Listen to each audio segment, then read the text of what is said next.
আল্লাহরে বলেন, আল্লাহ তুমি আমার রব, তুমি আমার সব। আল্লাহ আমি ছাড়া এই জমিনে তোমার গোলামের অভাব নাই, তুমি ছাড়া আমার দ্বিতীয় কোনো রব নাই। একথা বলে চোখের পানি ছেড়ে আল্লাহরে স্বীকৃতি দেন, আল্লাহ আমি পাপী। আল্লাহ জামিনে আমার চেয়ে বড় পাপী আর কেউ নাই। ওযু করে সিজদায় লুটিয়ে পড়ে চোখের পানি ছেড়ে আল্লাহরে পাপের স্বীকৃতি দেন, আল্লাহ এমন কোন জুলুম নাই, গুনাহ নাই আমি করি নাই, সগীরা কবিরা জেনে না জেনে, ইচ্ছায় অনিচ্ছায়, শিরকি বিদআতি সব গুনাহ করেছি। আল্লাহ আকাশের নিচে জমিনের উপরে আমার চেয়ে বড় গুনাহগার আর কেউ নাই। চোখের পানি ছেড়ে আল্লাহরে বলেন, আল্লাহ আমি ছাড়া তোমার গোলামের অভাব নাই, তুমি ছাড়া আমার দ্বিতীয় কোনো রব নাই, তুমি ছাড়া তো কেউ আমার গুনাহ ক্ষমা করার নাই, তুমি আমার রব, তুমি আমার সব। বলতে পারবেন? এই তাহরিফ আমার পটুয়াখালীর ভাই, এই স্বীকৃতিটা দেখতে আল্লাহ বড় ভালোবাসে, কারণ আমরা সবাই গুনাহগার। আমরা সবাই কি? বিশ্বনবী বলেন কুল্লুকুম খাত্তাউন, বানি আদম তোমরা সবাই পাপী। সবাই কি? সবাই পাপী। আমরা সবাই পাপী। আপন পাপের বাটখারা দিয়ে অন্যের পাপ মাপি। আমরা যে পাপী এটা ভাবতে মনে আছে না কারো, খালি অন্যের পাপ দেখি আমরা, এটা ভুল। ওর এই পাপ, ও পাপী, ও জালেম, ও জাহান্নামী, এরকম একটা টেন্ডেন্সি। আমার যে কি হালাত এটার খেয়াল নাই। খেয়াল করতে হবে যে আমি সবচেয়ে বড় পাপী, ঠিক কিনা বলেন? পাপ করি না এমন কেউ আছি? হ্যাঁ আছি, আছি। কেউ না জানলেও জানে কি আমার পাপের ঘটনা? পৃথিবী না জানুক আমি তো জানি আমি কি পাপ করেছি।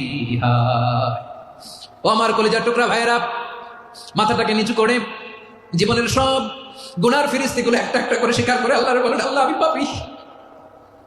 আল্লাহ আমার চেয়ে বড় পাপী এই দুনিয়াতে কেউ নাই, আকাশের নিচে জমিনের উপরে আমার চেয়ে বড় পাপী কেউ নাই।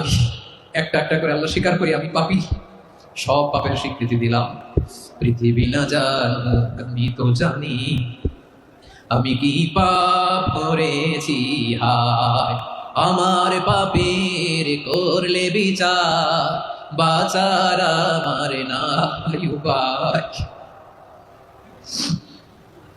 দয়াময় তুমি মাফ করো আমায়, মাফ করো আমায়।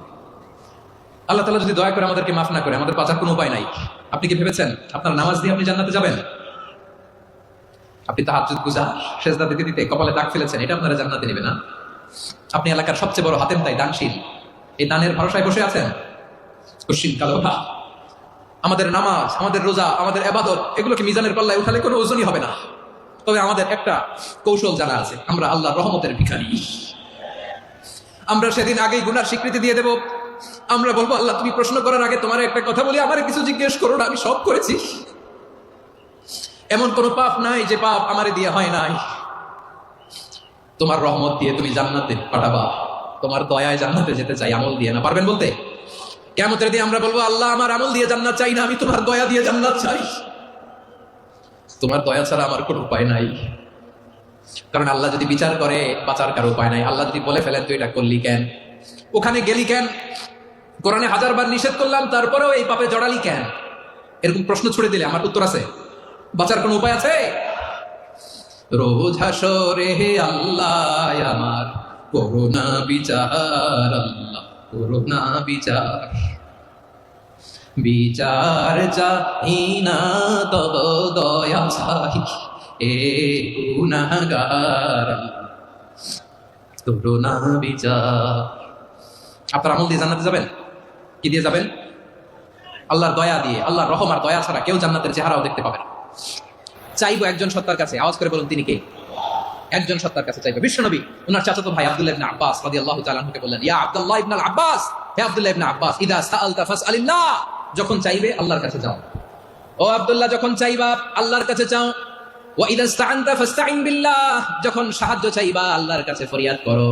জেনে রেখো আব্দুল্লাহ, ওয়া আলাম আন্নাল উম্মাতা লাউ ইজতামাআত আলা আন ইয়ানফাউকা বিশাইইন লাম ইয়ানফাউকা ইল্লা বিশাইইন ক্বাদ কাতাবাহু আল্লাহু লাক। ও আব্দুল্লাহ, জেনে রেখো, মনে রেখো, গোটা বিশ্বের সবাই মিলে যদি তোমার উপকার করতে চায় ততটুকুই তারা করতে পারবে যতটুকু আল্লাহ তোমার নসিবে সেটা লিখে রেখেছে। ঠিক কিনা বলেন? আর যদি গোটা বিশ্বের সবাই মিলে তোমার বিরুদ্ধে কনস্পাইরেসি করে, ষড়যন্ত্র করে, গোটা বিশ্বের সবাই মিলেও যদি তোমার ক্ষতি করতে চায় ততটুকুই শুধু পারবে যেটা আল্লাহ তোমার জন্য বরাদ্দ রেখেছে। যতটুকু আল্লাহ তাআলা তোমার জন্য বরাদ্দ রেখেছে অতটুকুই ক্ষতি করতে পারবে, আর এক চুল বেশিও করতে পারবে না, কমও করতে পারবে না। চিল্লা বলেন ঠিক কিনা? এজন্য আমরা চাইবো কার কাছে? সবাই বলেন নাই, আওয়াজ করে বলেন কার কাছে? সবসময় আমরা আল্লাহর কাছে চাইবো, বিপদে আপদে, সুখে দুঃখে, সচ্ছল অবস্থায় অসচ্ছল অবস্থায়, পরাজয়ের সময় বিজয়ের সময়, সব সময় আমরা ভরসা রাখবো কার উপর? সবাই বলুন একদল লোক আছে যারা বিপদে পড়লে আল্লাহরে ডাকে, আছে না নাই? পটুয়াখালীতে মাশাআল্লাহ নাই। বিপদ আসলে আল্লাহরে ডাকে, বিপদ নাই আল্লাহ নাই। বিপদে পড়লে নামাজ পড়ে, বিপদও নাই নামাজও নাই। বিপদে পড়লে জিকির করে, বিপদ যখন চলে যায় ওদের জিকিরও বন্ধ হয়ে যায়। এরকম আছে না নাই? কিছু লোক দেখবেন পরীক্ষা আসলে নামাজ পড়ে, আছে আছে জেনজি